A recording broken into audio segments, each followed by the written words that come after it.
শখ করে একটা ফেসবুক খুলছিলাম, মাইনসও করে আমিও করবো। কি করবো জানেন ভাই, চ্যাটিং মায়া করলো।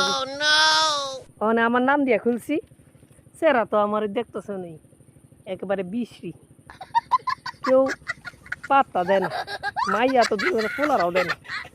মানে বুদ্ধি করে একটা মাইয়াগর নামে একটা আইডি খুলছি। বেটা বেয়াদবি কিন্তু বেশি হয়ে আমারে যাইতেছে। মেসেঞ্জারে নক লাইন করে, মারছে। হাই কেমন আছেন, হ্যাঁ আপু আপনি অনেক সুন্দর, মানে সুন্দর সুন্দর ছড়ি ছবি দিছি তো একটা শরীর, আপনি অনেক সুন্দর, আপনি নাইস, এটা সেটা বা কত রকমের কথা। এই মনটার ভিতরে খুব আনন্দ হইতেছে, আনন্দ যে বাবা রে বাবা, আমি এই বুদ্ধিটা এমন ভাবে কামে লাগাইছি, এরা তো আর জানে না আমি সেরি না, আমি হলাম সেরা। এটাই বাস্তব।